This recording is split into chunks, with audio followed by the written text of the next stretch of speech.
Warning: the following video contains explicit language which may be offensive to some viewers or inappropriate for children. The content within this video is intended for mature audiences only.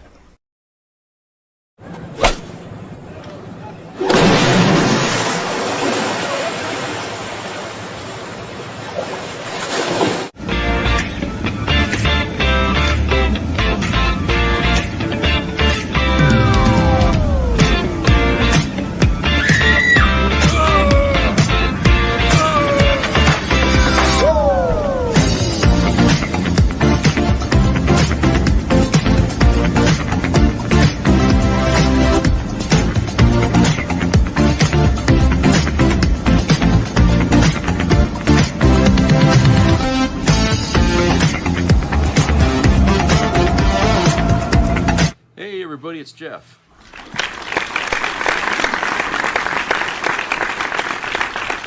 It's good to see everybody.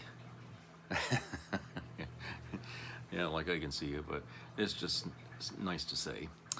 So I hope everybody is having a good work week. I guess there's really no good work week. Nobody really likes to work and do stuff that they don't like. People prefer to do things they do like their hobbies and stuff like that. And so people, they go because they need the paycheck, and there's nothing wrong with that. I remember Burgess Meredith, they was talking to him one time about his starring on Batman. Remember from the 60s, he played the Penguin, and he said, well, it was a time I needed a paycheck. And I think that's pretty much how we all feel. It's an honest answer. You know, we don't look at the job as being anything big or anything relative to our lives. It's just something we need to have the money because we got bills to pay. So, anyway, another thing. I know this is kind of off the wall, but I want to talk about clothes here for a minute. You know, I'm 54 years old, and I remember, the things I used to wear way back, like in the 70s, the big lapels, the bell bottoms, when I was just a little kid. I look at those old pictures, and I see the stuff that I wore in the family photographs, the stuff that I wore, and I'm thinking, wow, what a different time that was, the 70s. And you couldn't wear something like that today, go into a restaurant and not have a whole bunch of people staring at you like you got 6 heads. Okay? However, I do have clothes. Remember, in my credits, I got Jeff's Vintage Closet. Well, you better believe it, because I got clothes in there from the 1990s. Okay? And I can walk into any fucking store anywhere wearing those clothes, and nobody's going to give me a second look. Why? Because the clothes then looks the same as the men's clothes today. Okay? Ever since then, there's no friggin' style. There is no style. Men have nothing. We all look like auto mechanics. It's like, what the hell is the matter with these fashion outfits anymore? What do they do? Just give up and decide, oh, men don't need to look good. Really? Maybe that's the reason why everybody looks like a bum all the time, is because they've been shown that they don't need to look good wherever they go. So I think it's really ridiculous. I mean, the styles that they used to have, they've been given to women now, and women only. Like the bell bottoms, okay, that I had mentioned. Women can get bell bottom jeans to wear, okay? Men can't, not unless you want to wear women's pants. But if you saw a guy wearing bell bottoms, you would probably think he was batting for the other team. But it's just, I would just say, look, I mean, what's wrong with giving men style?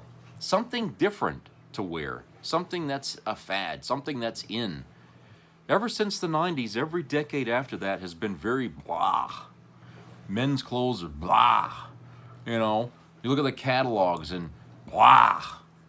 It looks like, this is work clothes. This isn't stuff that it's always something ugly looking and say, look, I'm not a fashion person, okay, but I know crap when I see it. And what they charge people these days for clothes, they ought to have themselves hung for that, because it's ridiculous what they pay. Now, for women, that's different, but for guys, we shouldn't be paying them more than $10 for whatever outfit they got, because it's crap. It's crap. People used to wear things like that today that they used to wear if they were working somewhere. You know, like in an auto shop or just a stock room. They would wear stuff that we're wearing that men are wearing today. That would be work clothes. Well, what's so fancy about that? You know?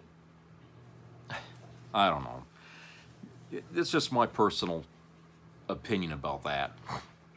But I think that, you know, when you can walk around with clothes that's 30-something years old and nobody gives it a second look, then you know something's missing, okay? Because there was a time when a guy walking around, you knew the threads he was wearing were good quality stuff and expensive. You know, you knew it was good stuff. It had a style to it. But today, a guy can pay $50 for a fucking shirt and it looks like something you'd have pulled off out of a Goodwill store or something like that for $5.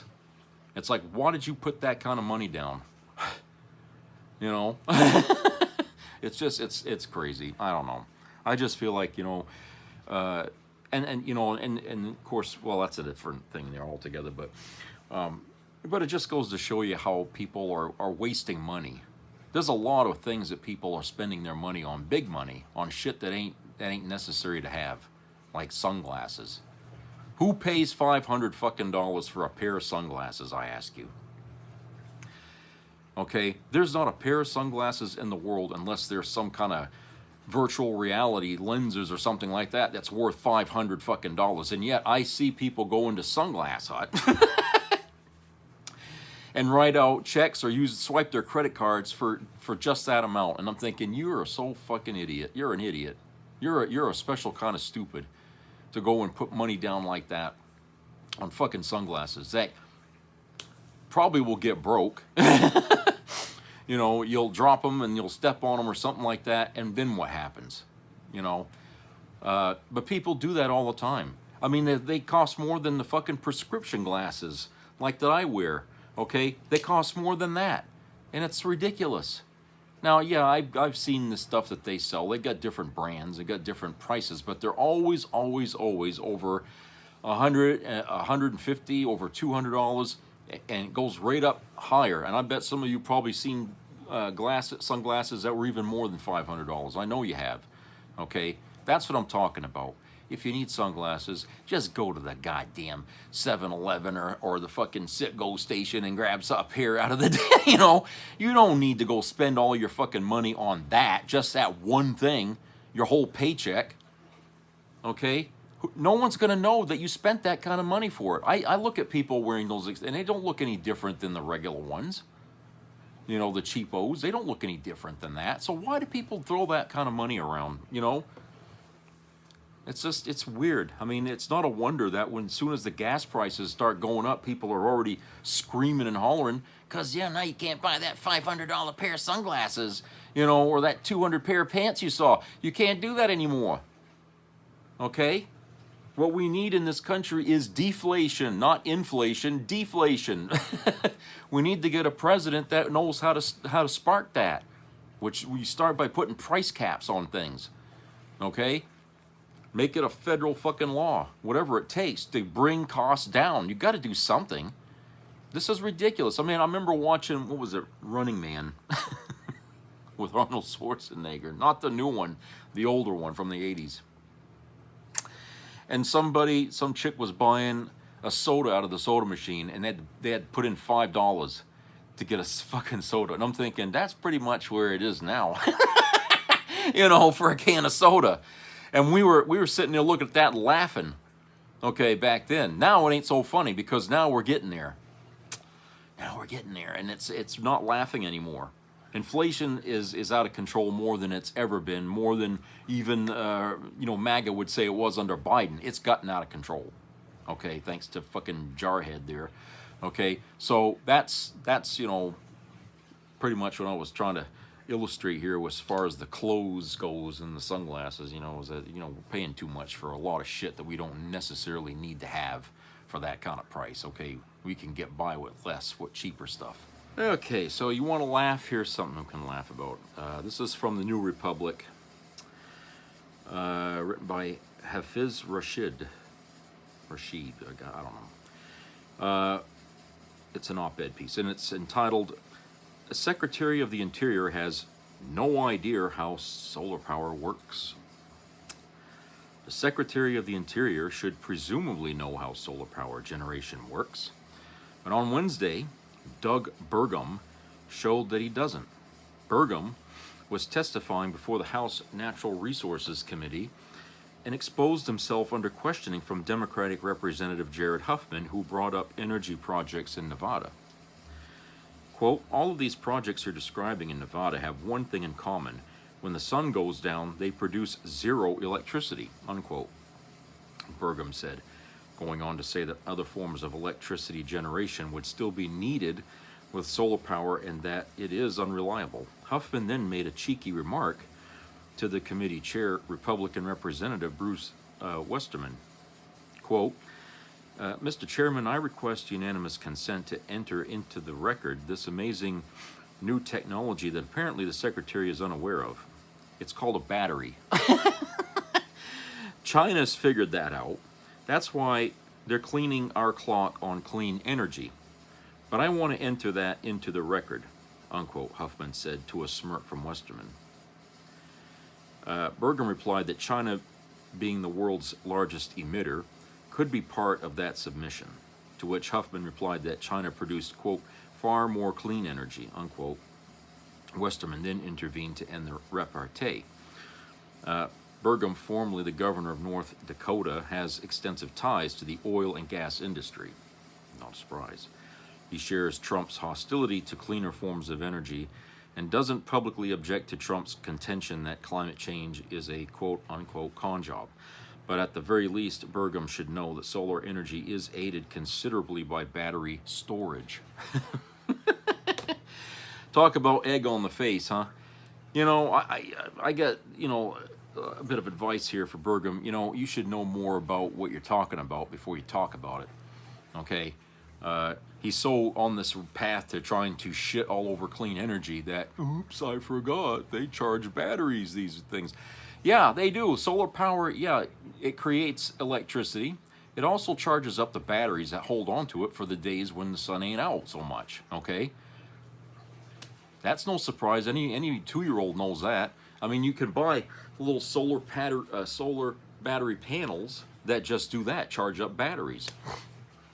Well, that's what these things do. These bigger ones, the industrial size ones, they charge up batteries, and then you draw your electricity from the stored battery, the energy in the battery. That's where you get it, okay? And when the sun pops back out, it continues to recharge the battery, and you keep drawing from the battery, okay?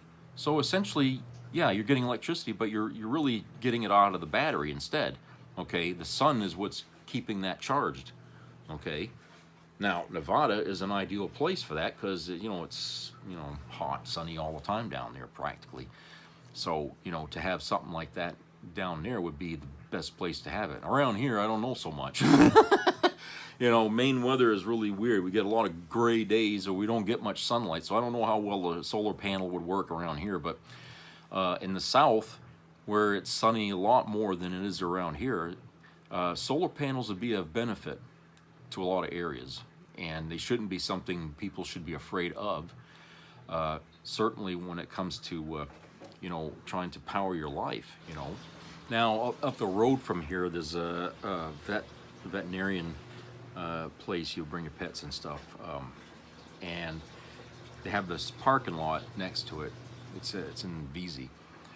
And in front of the parking lot, up on a hill, it's a big friggin' row of solar panels, which they're using to generate electricity for the batteries that they use over there. I never really asked them how good that works. I mean, I ought to go over there one day and just talk to them about it and see, but there are places in Maine where people have panels. Trying to think where another place. Where the hell was it that I saw those? I know there was a house somewhere. They had a couple of big ones on the roof of their house, and I don't remember where the hell it was now. Somewhere in, maybe it was in Old Town. I don't know. But people are using them who can afford, because those panels aren't cheap. I mean, they're pretty expensive. And you know, I'm often wondering, you know, I mean, are they saving on electricity? I mean, I'm sure they're not using that as their primary source of energy. Because like I said, in this state, you're not going to get a whole lot of sunlight around here. Which we do have is a lot of wind. We got big wind, what do they call those? Yeah. The big wind, the propellers, you know, wind machines, whatever. Those things, we got them all over the mountaintops around Maine here. You see them everywhere. When you're driving on the interstate and the further north you go, you could see them in the distance. We've got a whole bunch of those around here. Windmills, I guess. Again, I don't know how much that's helping. I think they might belong to some Canadian company, as a matter of fact. I don't think they're from Maine. I think they're from Canada. From what I understand, Canada was putting those here in the upper state of Maine to generate electricity for them in Canada. I don't know if we're getting anything out of that, you know. But people were initially complaining about the noise, which hey, there is no noise, okay? If there is, it needs some grease, you know, WD-40. But there isn't. Those things are quiet. You don't hear that, okay? And the fact that, you know, people say, oh, they're killing the birds. Maybe 1 in 10 years might get stuck in a blade or something, but I think birds know, you know, to stay the hell away from them, because you don't hear much about that. All right? I mean, animals aren't that stupid. I mean, they know what to stay away from. So, yeah, so we got windmills in Maine, and we got some people using solar panels, and I'd like to know, really, if that's really helping a lot. And maybe one of these days I'll go over to that veterinarian center and ask somebody there about it, you know, and see, you know, what they're doing. I know I get flyers in the mail all the time. You know, there's a field of solar panels somewhere in the state, and they're trying to get people to, I don't know how they do this, but it's supposed to offset your electric bill that you're getting from the regular electric company. That if you get some of your electricity from them, you can cut that bill down. So I really don't know how that works. It seems complicated, but there's people that are doing it, and I guess they're saving money, so, you know, doing that. But see, I live in an apartment, so anything like that, you'd have to get it through the landlord, you know. And if the landlord won't approve it because it might require modifications to the apartment, then you're screwed. Okay, I mean, I got, you know, good internet service from Fidium, which is really cheap, and I would recommend. I mean, if you're paying over $100 a month for internet, then you're paying way too much, because there's other companies out there that are charging like less than 50. Okay, and it's like, you know, it's time for people to drop certain companies, you know, and start going to the competitors, because these companies aren't going to lower their prices until they start losing their customers to the competitors. So, yeah, anyway, I'm getting a little off track there with that. Okay, so, you know, I read this article here earlier today, and it got me thinking here about something that I don't really have any proof of, but it really kind of feels like my theory kind of puts things makes things fall into place as to reason. So let me read this here to you. Let's see, I got this on, it came up on Yahoo News. Iran joins Qatar, UAE, Saudi Arabia, Oman, Kuwait, Bahrain, Iraq, and others in massive race to build new oil, LNG, and trade corridors beyond Strait of Hormuz to recover Middle East tourism and prevent travel demand and hospitality collapse in 2026. The Strait of Hormuz remains one of the world's most important energy choke points, carrying nearly 20% of globally traded oil and LNG shipments. The worsening regional conflict in 2026 triggered severe disruption across maritime trade routes, tanker operations, and aviation fuel markets, directly affecting global tourism economies. Airlines operating between Asia, Europe, the Middle East, and North America experienced rising jet fuel prices, while cruise operators and luxury hospitality groups face major cost escalation. According to the International Energy Agency, the present supply disruption is among the largest modern energy crisis ever recorded. That's saying a lot. Gulf countries now view tourism recovery and energy security as interconnected national priorities. Iran is simultaneously accelerating the development of alternative export infrastructure through the Gore-Jask pipeline and Gulf of Oman energy facilities. Tehran's strategy aims to reduce dependence on the narrow Strait of Hormuz while expanding direct export capability from the Jask terminal. Iran also widened its operational maritime definition of the strait in 2026, significantly increasing regional geopolitical pressure. Despite ongoing tensions, Iran continues investing in storage systems, coastal logistics, and export resilience infrastructure to maintain energy revenues. These projects are becoming increasingly important as Gulf shipping routes face heightened instability and insurance risks. The Gore-Jask pipeline bypasses the Hormuz bottleneck.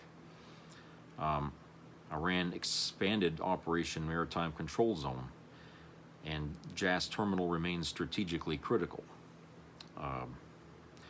Qatar remains one of the world's most important LNG exporters and continues to rely heavily on maritime routes through the Gulf region.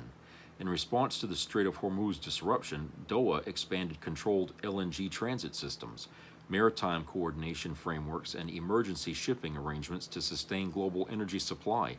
Qatar Energy also introduced additional operational security measures at Ras Laffan amid regional tensions. Stable LNG exports are critical not only for electricity generation but also for global aviation, hotel operations, and tourism infrastructure. Qatar Airways and Hamad International Airport remain heavily dependent on predictable fuel and energy markets to maintain long-haul passenger connectivity. The United Arab Emirates has transformed Fujairah and Khor Fakkan into strategic emergency trade and energy gateways beyond the Strait of Hormuz. The Habshan Fujairah pipeline enables Abu Dhabi crude exports to bypass the strait entirely through the Gulf of Oman.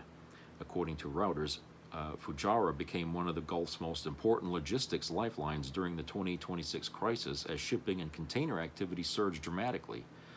The UAE is also expanding storage terminals, bunkering operations, and aviation fuel distribution systems to protect Dubai and Abu Dhabi's positions as leading global aviation and tourism hubs. ADNOC continues investing heavily in operational resilience as Gulf shipping routes remain under pressure. Okay, it's kind of a long article, but essentially what they're saying is that the Middle East is trying to find ways to bypass the Strait of Hormuz so they can continue to keep their economies going and basically take away the lever that Trump is putting on, the world basically in that region because of the blockade, right? They're trying to take away his leverage. And so they're going to double down more on getting these other alternatives done and over with, so that way they can start using them, okay? And there's a lot of countries involved in this project over there. What came to mind was this, okay? And please, again, I don't have any proof of this, but it's a theory that seems to fit what we know about Trump. So I'm going to pose this to you as a question. Is it possible that Trump or members of his family, let's say even his sons, have investments in this alternative route around the Strait of Hormuz? If so, they stand to gain some big fucking money here if they made any investments in this project that these different countries are trying to do here to bypass around that strait. And if that's the case, is it possible then that Trump has done all of this shit, the blockade and everything, in order to get them more focused on finishing those projects? Before his time is up in the White House, right? Before the midterms or whatever, okay? Before whatever happens to that's will prevent this from going. Is it possible that he's using our military to stranglehold the Middle East so that way they'll hurry up and make good on what their other projects are that he's invested money in, or his sons? I know if it was any of the president, I would say that's kind of a conspiracy thing, right? This. And not having any proof of that, obviously makes it sound more, paranoia, I guess, whatever. But we're talking about Donald Trump, okay? He fooled us with Venezuela, made us think that was about drugs, and it wasn't. It was about oil. This shit happens in Iran, and he's trying to make it seem like this is to help Israel. Is it? Or was this all along planned that he wanted to do this in order to get this other thing that he put money in going and done quicker, so that way, people are going to rely more on these alternative routes to get oil to us and everything, and guess who's going to make all kinds of fucking money out of that? Okay? It's not to benefit us, the United States, it's to benefit the Trumps. Is he going to give us that money that he makes? No. That's what I'm thinking. That what this article here has shown is that we got a big thing going on over in Europe, in the Middle East, to try and get away from using the strait anymore. They want to get rid of it because it's always a focal point for people bottlenecking shipment and stuff like that, and they're getting sick of it. So now they're trying to come up with pipelines and other routes and stuff like that to get energy, whatever, to do the same job. Okay, so like I said, I feel like people don't do things like that, these big projects, unless somebody's gaining big from it. Okay, and when we talk big money, okay, we got to think about the rich, the wealthy people in the world. Now, maybe Trump ain't the only one invested in this. Maybe there's a lot of wealthy people out there that's invested in seeing this happen. Okay, especially corporate America, which, especially the oil industry, because, hey, whenever they can't get oil or something like that, they got to raise prices. People don't like it. They know that. So maybe everybody's kind of thrown their hand up over the years and said, enough with this Strait of Hormuz. People can bottleneck that and close it off, and it could destroy, collapse the economy. We got to do something to get around it. Okay, and this was probably in the works for many years, even before Trump. Okay, this was probably something that people have been talking about for a long time to make this thing happen. And now that Trump's in office and he's creating all this tension, and maybe that explains why he ain't honoring any ceasefires, or he's making it difficult for Iran to make a ceasefire, because he doesn't want to see the ceasefire. He wants the stress, he wants the pressure continuing on to them, so that way the rest of these other countries can hurry up and get this shit going and finished. I don't know. It seems to me like, with him in the White House, you have to second guess everything. You can't believe everything he says. You can't believe what's going on in Iran. You can't believe the numbers of people that's been lost already in the conflict. You can't believe the fact that we're winning this thing, or that he says we are. Okay, we can't believe any of that. He hasn't earned any of our trust here. He's done everything he can to shove a rod up our ass and make us smile, but he hasn't earned anybody's loyalty here. Okay, in fact, he's lost a lot of people who were loyal to him, and that should tell you something. And some of these people, you can call them cultists for that, because of the things that they supported him on initially, but all of a sudden now it's drawing the line too far, because now they're being victimized by that very system there. And I just feel like maybe there is something going on. Maybe there is a connection, financial, a windfall for Trump, if this project that I was telling you about, that these other countries are working on currently, to bypass the strait. Maybe there's something in it for the Trumps. And, it certainly sounds like, we're being scammed, if what I read in that article is true. Because if, if this project has already been begun, even before all this shit with Iran started, then the Strait of Hormuz, this problem with that really isn't as big a problem now as it once seemed, because it seems like they already have the answer to that, and it just isn't finished yet. And maybe because Trump's invested so much in it, maybe he's doing this to try to egg them on to hurry up and get it done. I'm going to be 80 years old. I don't know how much longer I got to live. I want to see the money coming. You know what I'm saying? It's all about me. That's part of what he is. So maybe that's what's going on. And like I said, I don't have any proof of that.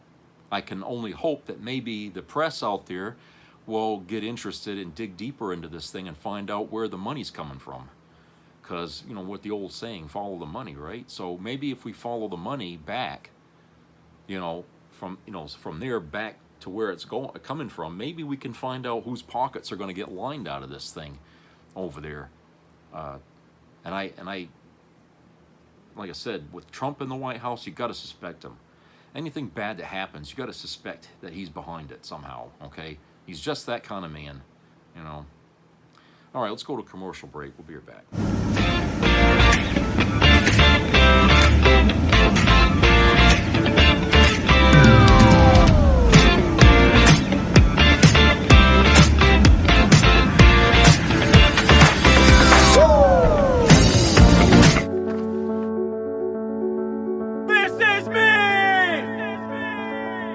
I'm Alex Curtis. I'm a lobsterman in Maine, and this is me. I'm Roxy Sugar, and this is me. I'm Eric Hopkins. I'm an artist, and this is me. This is me. Me. This is me. This is me. At the end of the journey, the main thing is you. Original. I thought I'd just get head spins, not nicotine poisoning. Oh my god. His vape taped. I wanted to be social. I didn't want the addiction that took over. I thought it was just a bit of fun, but not being able to breathe because of lung damage is definitely not fun. It's proven that vapes cause real harm. Every vape is a hit to your health. For more proof, search vaping harms. I got into this back and forth with another CNN person last week about taxing the rich, since billionaires are out here saying that saying tax the rich is as bad as a racial slur, and we should be looking up to them and not talking bad about them. Here is the interchange. I want you to watch it and then come back, because right after this, Elon Musk himself retweeted the whole thing out. There is a question, I think, right now about whether Democrats are going too far in demonizing the rich. What do you think? No, I don't think they're being demonized. I think they're being held accountable. When our country was great, when people think about when it was great, it was when the tax rate on the rich was the very highest. It was between 70 and 90%. This tax that Mamdani is suggesting is a luxury tax on second homes over $5 million for people who aren't living in them full time. So it's like a pied-à-terre tax. It's going to make about $500 million a year for the city. 98% of the city is for it. I don't know why we wouldn't want that. This idea that you can afford to live in a 200 million plus home that you don't actually live in and you can't afford to pay more taxes is kind of insane. I think this hurts no one. I think we have to stop defending the people who are hoarding their wealth. And I think we need to look at this kind of wealth, this level of wealth. As a hoarder, you would look at a hoarder. If I had way too many typewriters in my house, if I had way too much newspaper in my house, you'd be like, Lee, you got a problem. You need to hold off on that. I think these people that get up to billions and billions of dollars, having Elon say he wants to be a 10 trillionaire coming up, it's like, that's a mental problem. And if they can't deal with it themselves, then we should tax them to deal with it. Lydia. So first, just to briefly address the economics, at least in New York, about the top 1% of basically 40,000 people pay about 50% of the taxes. So if you look at the numbers, I think Mamdani is going to be a tough spot because people will continue to leave. So that's just the reality. But in terms of the way that the rich are being treated, Mamdani, of course, is very close with Hassan Piker, who over the years has made comments that he wants to see effing capitalists' blood in the streets. They know each other. They are not, you're associating Hassan Piker. Don't do that. That's ridiculous. But Mamdani basically did a video right in front of Ken Griffin's house, called him out just blocks away from where the United Healthcare CEO had been assassinated. So I can understand why people are on edge. And to address your point, Lee, Elon Musk has deserved every single penny of the money he's made. Jeff Bezos, absolutely not. That is the most ludicrous statement you have ever made. They are making money off the American taxpayer, off the American government, after deals with SpaceX. Bigger. I don't know why you're shilling for these people. It's nuts. It has made our standard of living, because capitalism has a moral argument that needs to be defended. It has made our standard of living better than any other group of people in any other time. And I would say, I want standard of living, Lydia? Elon Musk, Whose standard I of hope he's living? a trillionaire, because guess what? With his money, he's literally letting blind people see. He's letting paralyzed people walk. I want him to have the money, not Elizabeth Warren, who's going to funnel it to fraud. He's letting blind people see and paralyzed people walk. What are we doing? Have you heard of Neuralink? Have I heard of Neuralink? Does it work, babe? Lydia's point about capitalism. God, this is so freaking insane. So that was what it was. Until Elon picked up the exchange and retweeted the part where Lydia glazes him to his 240 million followers, which means I have spent the last couple of days just being relentlessly bullied online. I've been called every name in the book. My face is everywhere. I'm insulted to everything from my hair, to my politics, to my brain. It's been a lot. But here's what I don't understand. If you're one of the hundreds of thousands of people ragging on me right now, do you not see that I'm on your side? That I was the one arguing that billionaires should pay more in taxes so that regular people's lives are better? That I was the one pointing out that since 1975, $80 trillion has been transferred from the bottom 90% to the top 1%? That the wealth concentration in this country has reached an existential crisis that's a threat to our very democracy because these very people like Elon and Peter Thiel and Mark Zuckerberg are buying the politicians and writing their own policy now? Lydia's out here arguing that they should be able to do whatever they want. That we are just lucky to be able to witness these people's meteoric rise to power, despite the fact that that came from tax policy that suited them and government contracts that were given to them. She says everyone's standard of living is better now. I mean, sure, yeah, everyone's standard of living is better compared to history. We are doing much better than the humans in the Dark Ages or the Civil War or the Great Depression. But the American standard of living right now is not very great. We might have more money than we ever did as a country, but it's concentrated in fewer hands. We may have better healthcare than we ever did, but can we afford it? We might live longer than we ever were, but are we enjoying ourselves? Now, billionaires are certainly doing better, but the rest of us, I would say, are struggling. And it's only going to get worse as those same super rich guys automate everything and fire as many human workers as possible so they can make even more money. And for the record, with that interchange about Neuralink, I know about Neuralink, but as of 2026, we've had just over 20 human trials, and not all of them were successful. 20 people. So listen, I hope that Neuralink works. I really hope it works. It would be wonderful. But acting like the guy who did a full Nazi salute on stage is Jesus Christ healing the sick, it's honestly a bit cringe. At the end of the day, I'm fighting for regular people. So like the 300 million of us who aren't super wealthy. But I'm the stupid, ugly cunt without a brain. And the person who's holding up Elon is the genius. But I guess that's why Elon bought Twitter in the first place, right? It's a great return on his investment. Because now he's got the very people he's exploiting simping for him. Cool. Cool. Tax the rich.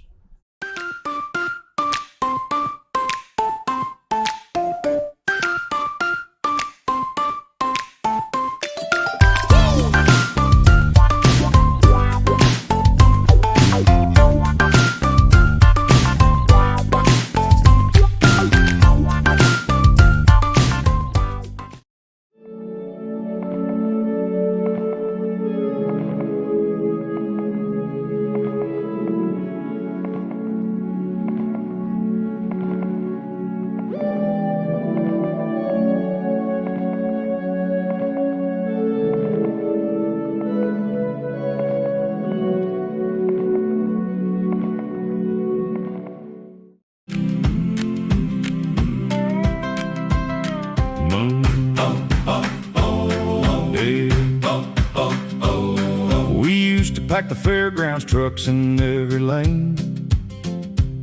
Now it's empty folding chairs and we know who to blame. More booze than cheers every time he speaks.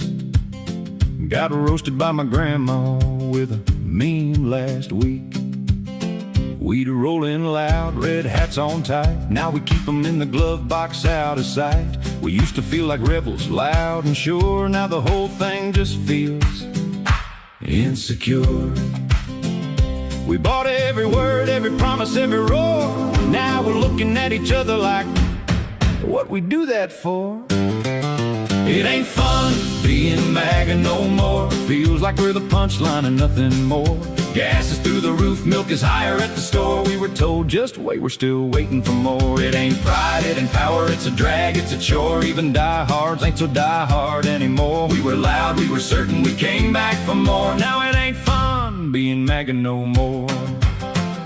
The man's on stage talking, wild eyes drifting away. Picks a fight with the Pope like it's just another day. Throws a jab at Jesus, calls it strategy. Turns a Sunday sermon into blasphemy. JD gives us the creeps every time he speaks. We'd all sleep better if he just resigned next week. Tucker switched lanes, Candace too. Even Fox News changed tone. Now what do we do? We used to quote the talking points like gospel truth.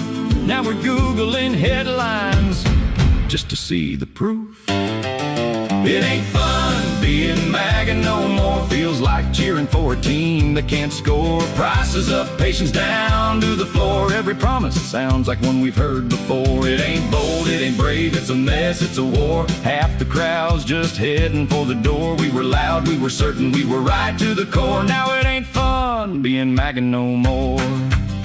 Oh, lost my job, lost my plan, lost my care. But hey, we own the lib, so I guess that's fair. Kid got measles, didn't see that one coming. Turns out Facebook threads don't count for nothing. ICE took our landscaper, said he can't stay. Turns out he was born right here in LA. Still no Epstein list, still nothing to enthrall. I guess release soon meant never at all. The Truth Social posts that are clearly not true. Every week there's another one we can't defend or excuse. The vibes went bad, yeah, the shine wore thin, and the group chats died when the doubt crept in. Missed our flight, stuck in TSA all day. Watched our Disney vacation just taxi away. We'd laugh it off, but it don't feel right. Kinda hard to cheer when you're losing the fight. It ain't fun being MAGA no more. Feels like knocking on a closed and bolted door. We believed every chant, every line, every roar. Now we're not so sure what we believed it for. It ain't loud, it ain't proud, it's a sight, it's a chore. Can't bring ourselves to wear the red hats anymore. Once we were loud, we were yelling, lock up a few more. And now it ain't fun being MAGA no more. No, it ain't fun being MAGA no more. Hey!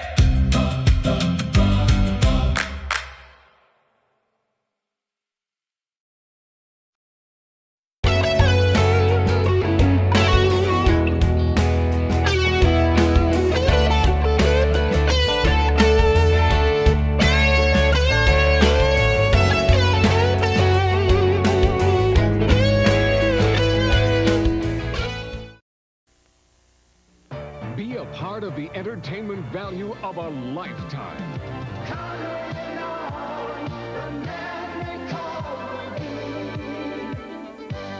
I loved it. It was the best performance I've seen in a lifetime. I loved the show. I liked it very much. He's a very entertaining man. It's well worth the money. Now appearing in Charlottetown, coming to Halifax November 6th to the 18th, and St. John November 20th through the 26th.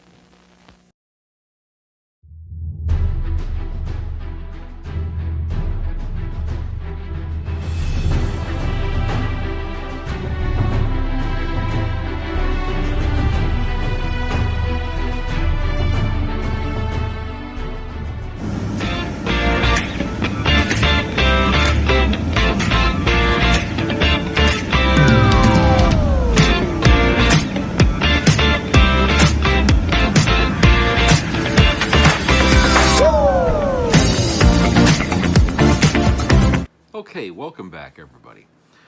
Okay, look, I got two things I want to warn everybody about here. There's two scams going around, at least two that I know of, and I've been hit by both of them. That's been going around into people's text messages. Okay? There's a text message that comes to you, looks official, like a state warning or something like that, that, oh, you were caught by a camera passing a red light or something like that, and you got a ticket you need to pay.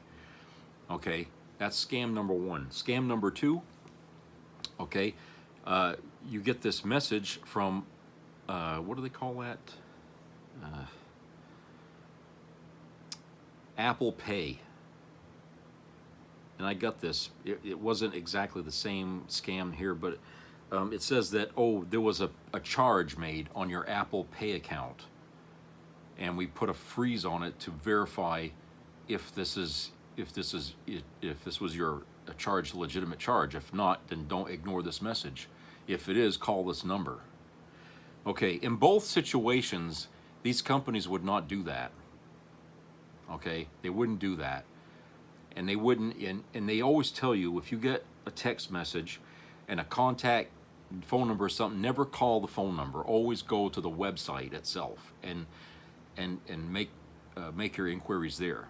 Okay, don't just take the text message as, oh, that's come from legitimate source. No, it isn't. Okay. That same thing with the traffic ticket thing. I got that in the mail. It says, oh, I got a ticket from where the hell was it? Down south in Maine. I haven't been down in past Augusta in years. Okay, but apparently I got a traffic ticket down there because I went through a red light. I knew right off that was bullshit. Okay, so I looked it up online about scams, and bingo, it was right there listed as, oh, the current scam going around right now in 2026 is this scam, and it's not just Maine, it's everywhere. Okay, so if you get a text message, which they would not send you, if you got a ticket like that from a camera, they would send you the ticket in the mail. They wouldn't send you a text message to, oh, pay it here. No, that's where they're getting you. If you try to pay that thing there, you're getting sent to a fucking dubious fucking place, and they're taking your money and running with it, okay? And that's not, okay? Don't ever pay it like that. They're supposed to send you that ticket in the mail. You're supposed to get it and pay it, and you have so many days to have that paid, okay? And if you don't pay it, you might get a phone call. You won't get a text. You'll get an actual call or a visit from the cops, okay? That's how they do it. But when you get it as a text message, that's definitely not how they do it, okay? And I know that for a fact because I called up DMV, and I told them what I got, and they said, no, we don't do that. We don't do those things that way. We send you the ticket in the mail. You'll get it in the mail, and you got so many days to pay it. You just come down to the DMV and you pay it there, okay? But we would never send you a text message saying you went through a light and this is your ticket, or you got to pay this ticket online. They don't do that online, okay? They don't send that to you like that, okay? So I know that that's bullshit. So if you got one of those on your text messages, and it's supposed to panic you and make you think that you have something you got to do. It's legal, okay? But no, it's not. It's a scam. You can report that to the DMV. I guess you can send it to them so they can, there's a way to trace where it came from, but I doubt it just goes to anything they can find a person at, okay? It's complicated how they find these people, but it is a scam. And the other thing about the Apple Pay thing is also a scam in the text. So you got to be careful about these text messages that say you owe money, okay? Because a lot of companies won't do it that way. They don't handle those things that way, okay? Yeah, a lot of them still use paper mail, okay? And if there is a text and they send you a charge and you owe money for that, you don't go through the text message to pay it. You go to the website, okay? You go to their site, or you call their fucking number with, like, if it's a credit card or something, like, you call the credit card company or whatever directly on their card number, okay? You don't go through the text and do that because you don't know where that's taking you, okay? These people are clever about designing things to make it look legit, but it's all just paste and patch, you know, together to make it look legit, but it's as fake as it can get. Okay, so especially for, you know, the elderly people out there who don't keep up to date with the crap that goes on the internet and stuff. I know it's hard to know what's real and isn't, but I'm telling you that these things, there's a lot of scams going on right now, and it's understandable, you know, being the considering the times we're living in. But people, you need to be careful about these kind of text messages. Always doubt first, okay? And never go through the text message to verify whether it's true or not. If you have an Apple Pay account, which I don't, but if you got one, okay, then go to their website and discuss it with somebody there, or call a number if they have a direct number to their office or something. Find out for sure, okay? Just say, look, I got a text message and it said this. Is it true? Okay, simple as that. They can verify it, okay? And they'll probably tell you, no, you probably got scammed, because they already know about these scams, okay? But they just don't make it known when they should, okay? They should tell people, but no, they don't. They wait till people get themselves in trouble, and they said, oh, well, you shouldn't have answered that text message because that was a scam. You know, it's nice to find out after the fact, but we ought to know about it sooner. Jesus. So anyway, J.D. Vance come out here, was it yesterday, I think, and insisted that Trump never said that he doesn't care about Americans' finances, okay? Unfortunately for him, and I don't know how he could not know this, but there is a video of him saying that, and it's already circulated, it's gone viral online. There's a video of it, okay? And he comes out and he says, oh, then he never said that. J.D. Vance, Jesus. It's better that you don't speak, because when you speak, you reveal just how fucking insane you are, okay, or how much of a liar you are. You know, I think it would be best if you stop trying to cover your boss's ass, because it makes you look like an ass. All right?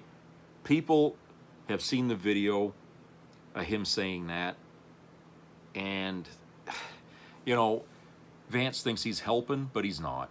He's not helping, okay? He's not helping at all, because, you know, the people who have been covering for Trump all this time, okay, are now the pariahs of the media, or they're the pariahs of the administration. They're the pariahs, you know, of everyday citizens here, because we've heard enough lies. I think most of us have had our fill of lies that come from this administration. And the fact that they say, when Trump actually says the truth, and then they turn around and say, no, he didn't mean it, that's the same shit that was going on when he was running for president. That's what MAGA would do, what J.D. Vance had done yesterday. He'd say, oh, he never said that. He didn't mean that. That's what MAGA did, and that's what led us to many people to vote for Trump in the first place, because they thought, oh, yeah, he's just a clown. You know, he likes to talk off the cuff. Nope, that's not it at all. And Vance, well, you didn't learn that lesson, because the people have already wised up to what Trump is. So now you're sinking yourself by defending him. Now, if you have any prospects of ever becoming a president, which would be laughable, but this ain't the way to do it. I think what you ought to be is like Al Gore. Just sit in the background and not seen or heard, okay? That's basically what you got to do as vice president. The minute you open your mouth, you know, you put your foot in it every single time. And it's like, you know, he's not helping Trump. You know, it's like, you know, I can't think of anybody that could say anything about Trump that would help him. Because for most people, their credibility means something to them. So if anybody was going to come out and say anything in support of him, they would be sacrificing their credibility. It's like Susan Collins did here. You know, I mean, she supported Trump. She voted against impeachment against him, you know, supported his war. Okay? Her credibility is sunk now in this state. People don't like her anymore. Okay? Whether or not that translates to a loss in November is a different matter, because, like I said, in this state, it's the name you know.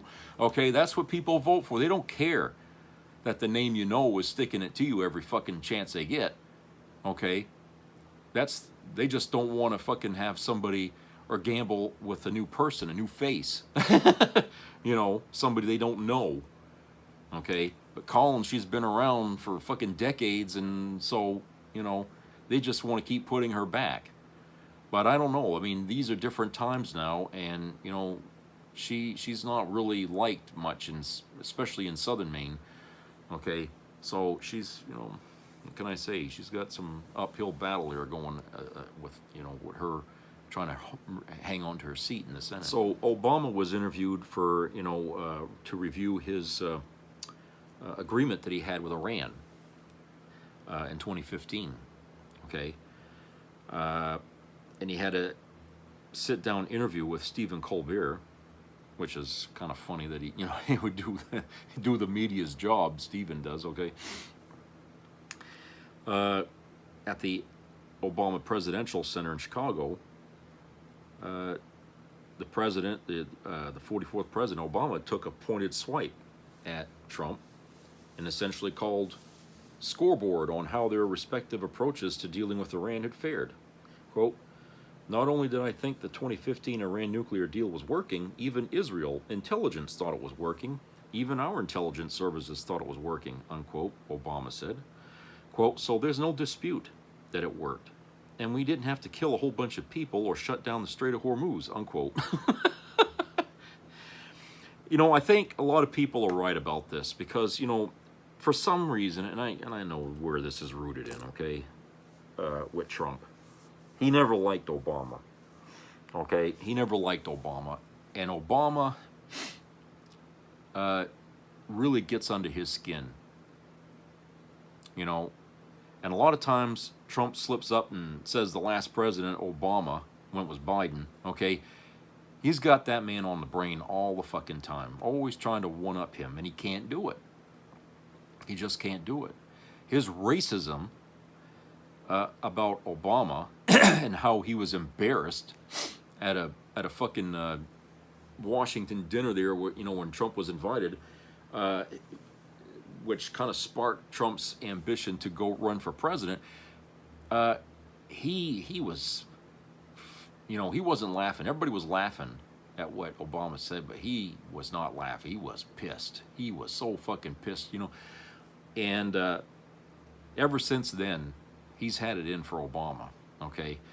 And so the idea that Trump now is really put his foot in his mouth and he's really made a huge mess in Iran, okay? And now he wants to talk ceasefire and maybe bringing back that agreement with Obama, and he can't do it because he's lost his credibility. Nobody trusts him. Okay, it says a lot that, hey, you know, you keep trying to best Obama, and you just can't do it. He's still a better president than you are by far. And you know, it shows. I mean, think about the kind of mental problem that Trump has, that he's motivated to this degree to try to do better than Obama. Okay. You know, I just say, you know, there narcissism and all this other shit that people says he has. There's a lot of stuff that's wrong with him. There's got to be, you know, and it makes me think, you know, shouldn't we have a fucking psychological test of somebody who's going to run for the White House, that they are of stable mind and body first before we even say, yeah, you can run? Okay, it goes beyond whether you're an American citizen or not. I think it's more important to know if that person is intelligent, stable, mentally, and physically in good shape. Okay? I could care less if he's from another country or not.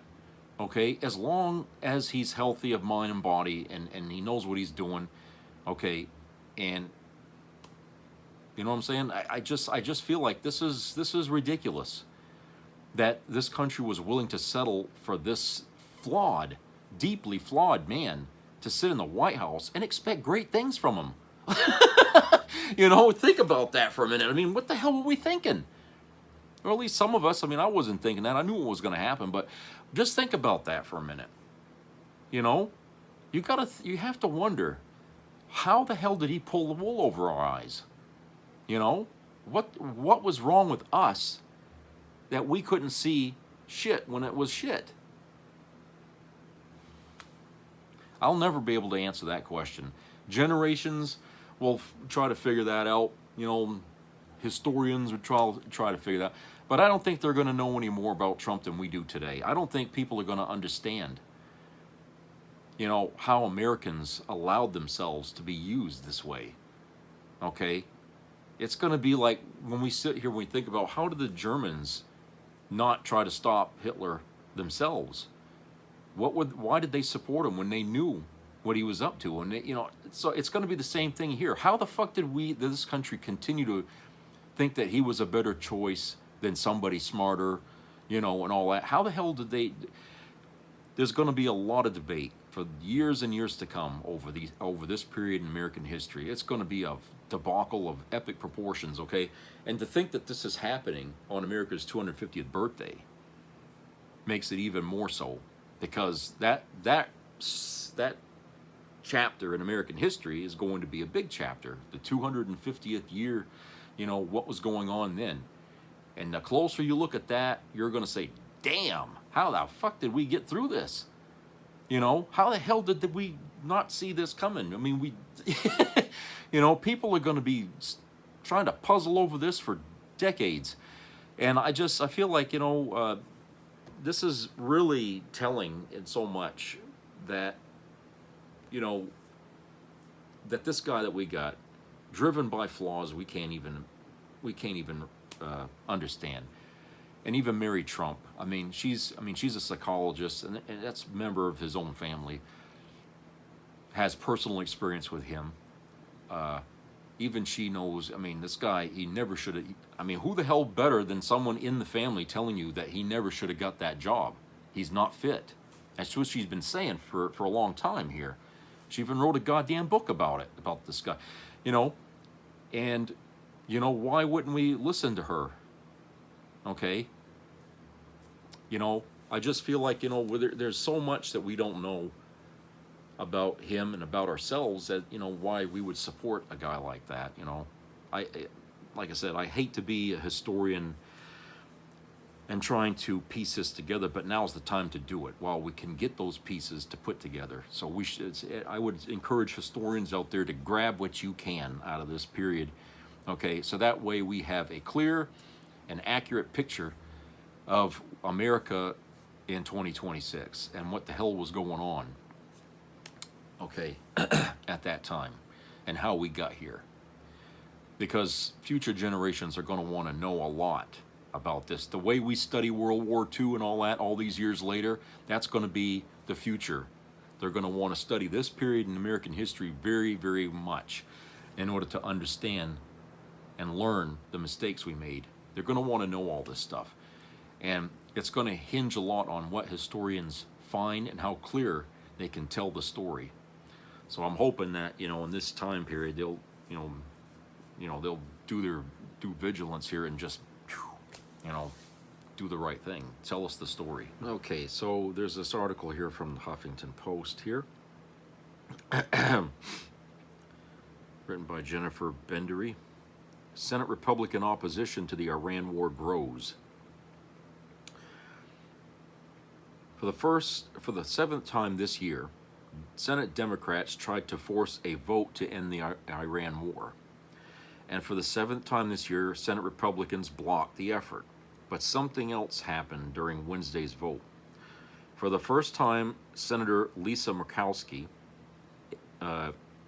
Republican from Alaska, sided with Democrats, a shift from her past 6 votes and a sign of the GOP's growing opposition to Trump's carrying out of the war in Iran with no clear timeline, mission, or cost to the taxpayers.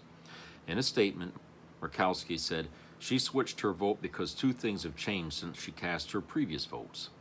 Trump has surpassed his statutory 60-day limit for carrying on a war without congressional approval, and the administration itself has said that U.S. military hostilities are over.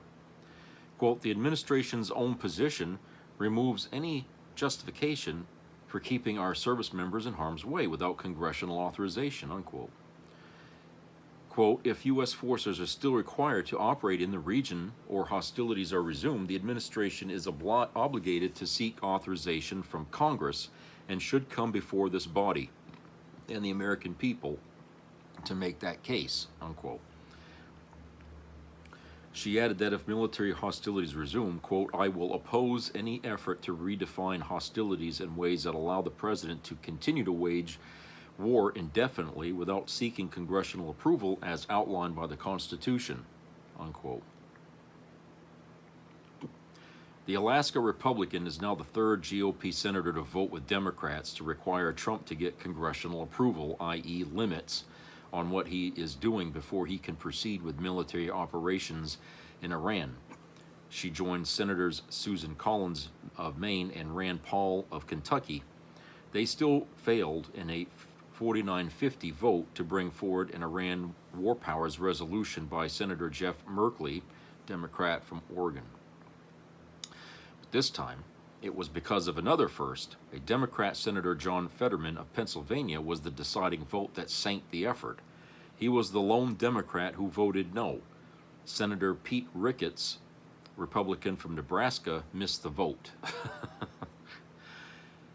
A Fetterman spokesperson did not respond to a request for comment. He has consistently voted against Democrats' efforts to pass a war powers measure and suggested they are rooting for Iran because they don't like Trump. Democrats plan to keep forcing votes on war powers measures, hammering in the point that Trump needs to be reined in Iran and that Congress is ceding its constitutional role in declaring wars. Republicans have generally argued the president has the authority to carry on without Congress for now, though some are getting uncomfortable as the war drags on. And, quote, until this illegal war is over, Democrats will keep forcing votes to hold Senate Republicans accountable for bending the knee to Trump, unquote, Merkley said.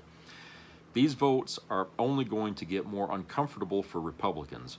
A growing number of Americans disapprove of Trump's handling of the war, and GOP senators, especially those in tough re-election campaigns, will have to decide if and when it's time to buck Trump in favor of what their voters want from them. Senator Dan Sullivan, Republican from Alaska, Murkowski's counterpart, is among those facing a serious challenger in November. He split from her in Wednesday's vote, helping to stop the war powers resolution from coming up. Ryan Costello, policy director at the National Iranian American Council, praised Murkowski for voting to end the war. Quote, Senator Murkowski moved in line with the vast majority of Americans who want this war to end, unquote, Costello said in a statement. He noted that Murkowski directly asked Defense Secretary Pete Hegseth in a Tuesday hearing about the administration needing to get congressional authorization to continue with operations in Iran, and Hegseth said no. Quote, sometime soon, majorities in Congress will stop shirking their responsibility and order an end to the disastrous war, unquote, said Costello. Wednesday's vote marked the first time Democrats have tried to force a war powers vote since Trump blew past his 60-day deadline for acting without Congress. That deadline, which was May 1st, is dictated by federal law. A president can send troops into hostilities overseas for up to 60 days without congressional authorization, at which point the use of the armed forces is automatically terminated. But we see how automatically that is, huh? Trump can extend his use of the armed forces by another 30 days, quote, by certifying in writing to Congress the need for continued use of force, unquote. It's not clear if he has done this. Probably not. But time is running out on Republicans who have seemed content to let Trump push the limits of how long he can act without them. Once those 30 days are up on May 31st, he can't proceed without congressional authorization. I bet you he will do it anyway. For now, Democrats are pleased by Murkowski's vote, saying they'll take the incremental progress. Senate Democrat leader Chuck Schumer told Huffington Post, quote, bit by bit, we're going to stop this war, unquote. Yeah, a lot of bluster, but you know, the past has spoken already that these people won't do a damn thing. Okay, I'm sorry I sound, you know, doom and gloom here, but when has the Democrats ever really stood up against Trump here and got what they wanted? You know, this war thing is going to go on. Republicans are going to run roughshod, you know, with Trump. They're going to block any attempt to stop him from doing anything. They're behind him on this, okay? I don't care how many Republicans are getting tired of this shit, okay? They'll vote no today, and then they'll turn around and vote again, and all of a sudden those people who that voted with the Democrats will vote against them, okay? That's the kind of shit we got to deal with, okay? You gotta, with a Congress like this, you got to play dirty, just like with the president. You got to play dirty to get him to do what's right. If you can't, if you're not willing or you're uncomfortable doing things that way, then really your use in this administration, your use in this Congress and this Senate is ridiculously, you know, laughable. Okay, it's just you have no point to be there if you're not willing to stand up for your job. Okay, which is what Americans are expecting you to do. They want you to use your fucking authority and your goddamn position to force the president to do the right thing or to get him out of office because he's not doing the right thing.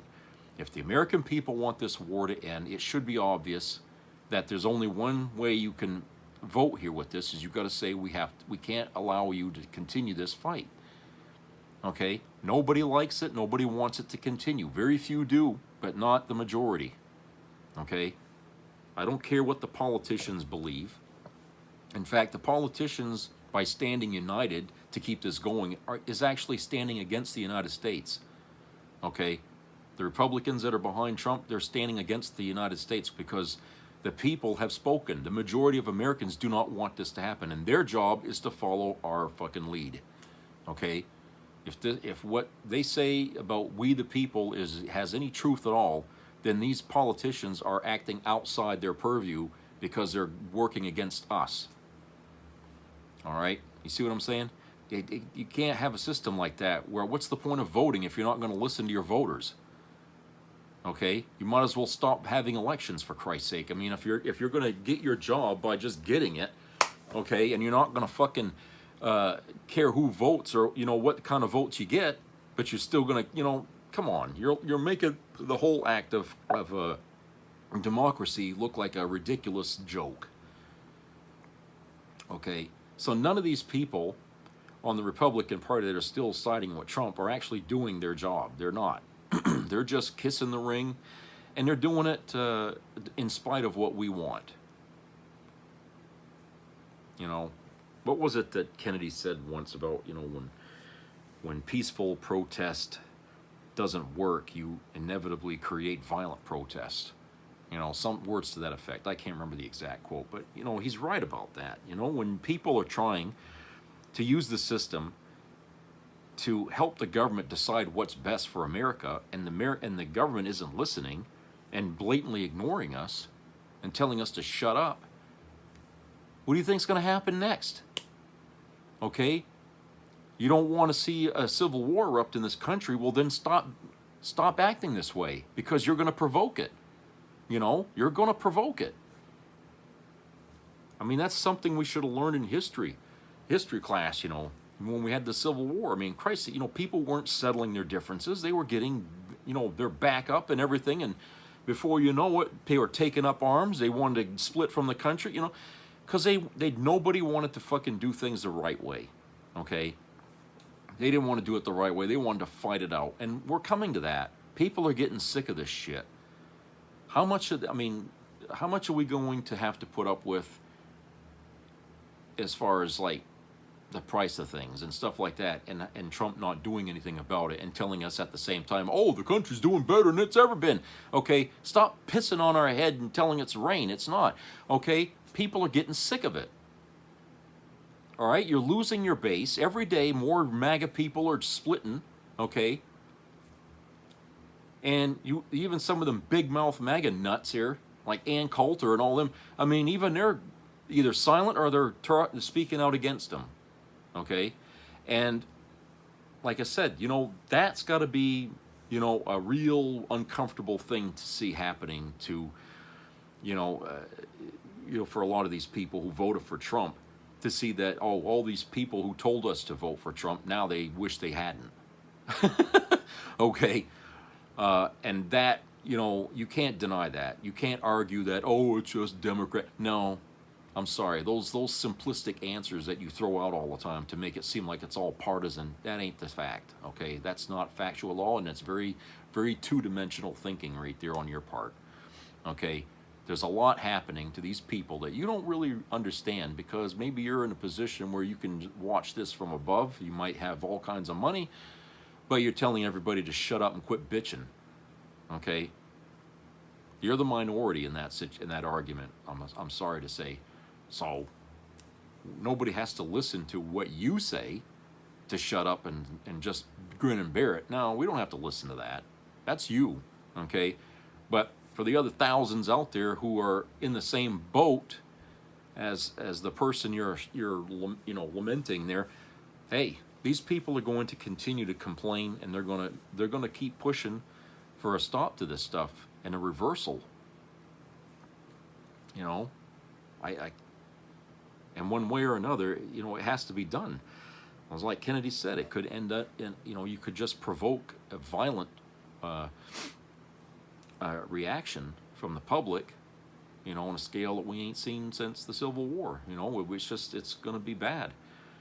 And Trump, well, you know, whatever scheme he's playing right now with Iran, like I said at the top here, whatever scheme that's going on over there, is it really worth him getting what he wants over there at sacrificing our country so he can line his pockets if he's involved in what I said he might be involved in over there? I mean, is that something we want to see, that, oh, he's going to be richer while we get poorer, while he takes money from us to make himself richer? Because that's what at the end of the day, that's what's going to happen here.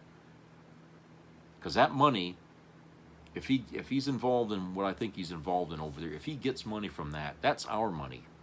Okay, that's going in a roundabout way. What do they call that? I can't remember now how it's like cleaning the money or something like that. It's taken from us and going through a process where it goes back into his pocket. Okay, that's what's going on. He's got all these little scams and everything that, you know, going on at the same time, and it's all designed to have all that money end up back in his fucking coffers. That's what it is. Okay, now whether or not it's him doing it or his sons, because I don't trust anybody in that goddamn family really, to, you know, if their sons grew up with him so they learned all the wrong lessons. So whatever's going on, I think there's got to be an upside to this for the Trump family, and I think that's what this is really going to shake down to being. That we're going to find out later, maybe he was more involved in getting profits from this Iran war than anything else. Okay, because remember, you know, how he was running drill baby drill. He was all about the oil and stuff like that, and lo and behold, you know, we had this thing in Venezuela that's about oil. And we got this thing going on in Iran, which is hurting oil prices. You know what I'm saying? Everything's about oil. So I think, you know, there's a lot going on here that we haven't connected the dots to yet. But I'm trying to tell people here, there's dots out there. We haven't connected them all yet. But there are dots out there, which means there's something screwy going on. Where there's smoke, there's fire. Okay? So, I don't know. I hope everybody isn't just going to say, oh, fuck you, or, you know, just think about it, okay? For Christ's sake, it ain't going to hurt you to think about that for a minute, okay? If you can do that, then, you know, I give you credit, because at least you're willing to cogitate on something and give it its due thought, okay? But don't just arbitrarily dismiss it because, oh, I'm a Democrat, he's a Democrat, so, you know, whatever he says is going to be, you know, something paranoid or whatever, okay? Forget that. If you're going to think like that, you don't even want you watching this, okay? But just think about it, okay? And keep in mind, you can't trust Trump. So if you were to ask Trump and he would say, no, don't believe it. I'm sorry. He hasn't earned the right to be believed. All right. Okay, that's it for today. So everybody, I hope you have a great rest of the week. So subscribe, comment, share, and keep your ears open for health issues. And please help each other out during these trying times. Some people, all they need is maybe is a little help with something. And if you can give a little, please do. Okay. I'll talk to you guys later, so take care.